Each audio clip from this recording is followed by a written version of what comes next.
ये कहानी है जंग, सत्ता और बादशाहत की, जिसमें कोई एक ही जीवित रहने वाला है, पर वो कौन है?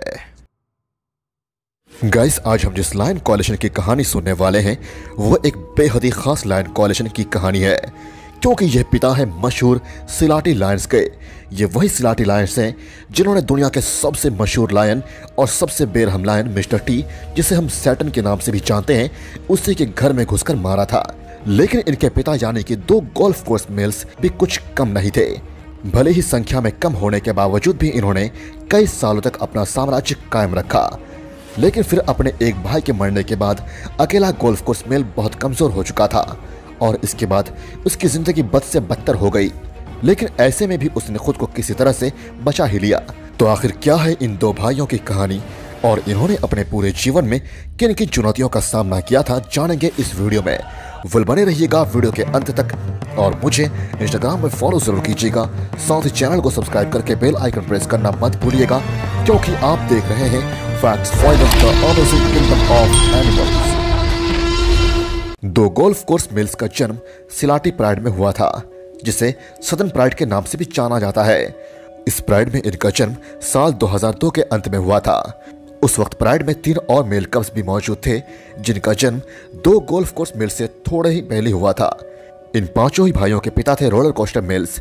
बहुत सालों तक रोलर कोस्टर मिल्स की अगुवाई में ये 5 भाई बड़े और शक्तिशाली होते गए। रोलर कोस्टर मिल्स ने ये पूरा इलाका 3 ओल्ड गोल्फ कोर्स मिल्स से छीना था।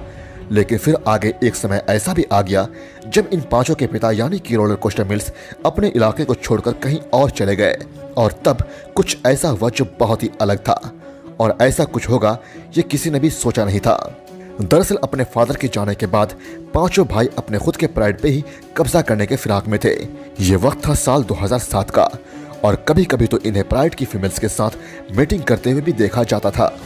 इन्होंने प्राइड पे तो कब्जा कर लिया, लेकिन साल के अंत तक प्राइड में आपसी लड़ाइयां बहुत ज्यादा बढ़ गई थी, जिसके बाद 5 में से 3 भाइयों ने प्राइड को छोड़कर जाना ही सही समझा, और फिर सिलाटी प्राइड में सिर्फ 2 गोल्फ कोर्स मिल्स ही बच गए, और अब जो कुछ भी मौजूद था वो सब बस इन्हीं का था। इन 2 भाइयों का नाम था डार्क मैन और ब्लॉन्डी मैन। इसके आगे एक बार गोल्फ कोर्स मिल्स सिलाटी प्राइड को छोड़कर चार्ल्सटन प्राइड पे चले गए थे, पर फिर भी इन्होंने सिलाटी प्राइड को पूरी तरह से नहीं छोड़ा था, और वो हमेशा ही इन 2 प्राइड्स में आना जाना करते ही रहते थे। वैसे ऐसा इसलिए भी था क्योंकि ये दोनों प्राइड एक दूसरे के बहुत नजदीकी रहा करते थे। लेकिन फिर एक दिन 3 टॉलोन मिल लायंस ने उन्हें चार्ल्सटन प्राइड से खदेड़कर भगा दिया, और इसी के कारण चार्ल्सटन प्राइड में तो उनका कोई भी कब बच नहीं पाया था, लेकिन सिलाटी प्राइड में उनके कई बच्चे सही सलामत मौजूद थे। इन्हीं में से 5 थे सिलाटी लायंस, जिनमें से 4 ने आगे चलकर साल 2012 में मिस्टर टी मपोगो को मौत के घाट उतार दिया और अपने पिता के मौत का बदला लिया। वैसे एक बार ये दोनों भाई बहुत बड़ी मुश्किलों में फंस गए थे। दरअसल अक्टूबर 2008 में ये 2 भाई एक बहुत ही कमजोर बफेलो को खाते हुए नजर आए।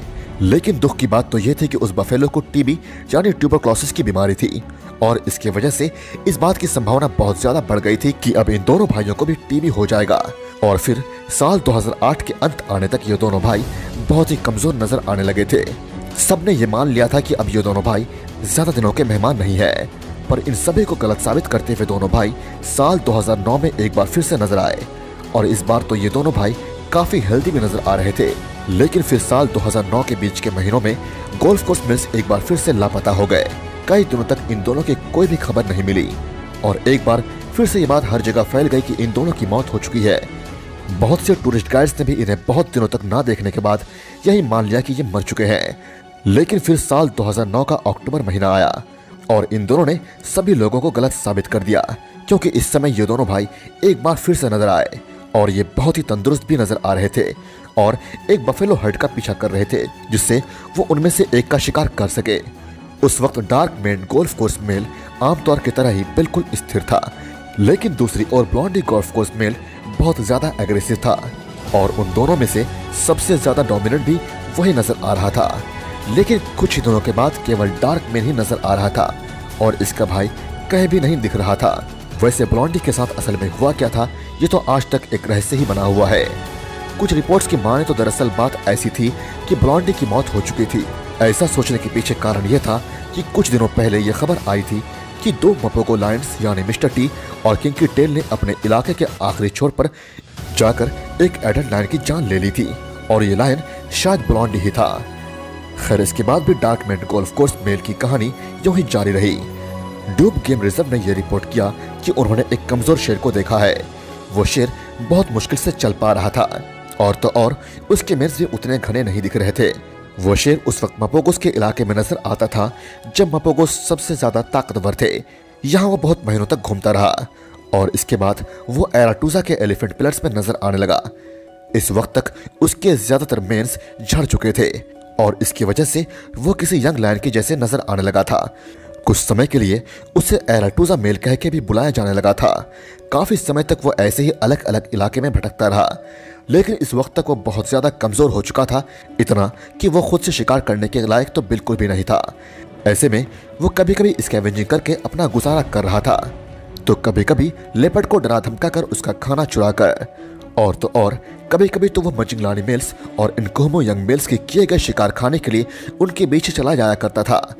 एक बार साल 2010 के अक्टूबर महीने में तो वह इनकोमो यंग लायंस के किए गए शिकार खाने के लिए उनके पास चला गया और जब इनकोमो लायंस ने उसे भगाना चाहा तो उसने सरेंडर कर दिया और फिर उसे 3 दिनों तक वहीं पे आराम से खाने दिया गया। ऐसा लग रहा था कि एक बंजारे शेर की जिंदगी जीने में वह एक्सपर्ट बन चुका था, लेकिन फिर भी इसके आगे वो ज्यादा दिनों तक जीवित नहीं बच पाया, क्योंकि वो एक ऐसी लड़ाई से भी लड़ रहा था जिससे वो कभी भी जीत नहीं सकता था। दरअसल तब तक ट्यूबरकुलोसिस की बीमारी उसे एक बार फिर से जकड़ने लगी थी और इसके वजह से वो दिन ब दिन और कमजोर होता गया और फिर 9 नवंबर 2010 को लांडुलाजी रिजर्व के नदन बाउंड्री में डार्कमैन के शरीर को बेजान पड़ा हुआ देखा गया। वो सचमुच में एक बहादुर शेर था और वो हमेशा वो सब करने को तैयार रहता था जो करना उसके सर्वाइवल के लिए जरूरी होता था और उसकी यही खूबी उसे एक शेर बनाता था। दोस्तों यह थी कहानी गोल्फ कोर्स मेल्स की। वीडियो अच्छी लगी तो लाइक जरूर कीजिएगा और कमेंट में मुझे बताइए कि अगली वीडियो आप किस टॉपिक पर देखना चाहते हैं। और दोस्तों मुझे इंस्टाग्राम में फॉलो करना मत भूलिएगा। आप अपनी फेवरेट टॉपिक मुझे इंस्टाग्राम में भेज सकते हैं, मैं वीडियो जरूर बनाऊंगा। Thank you so much guys.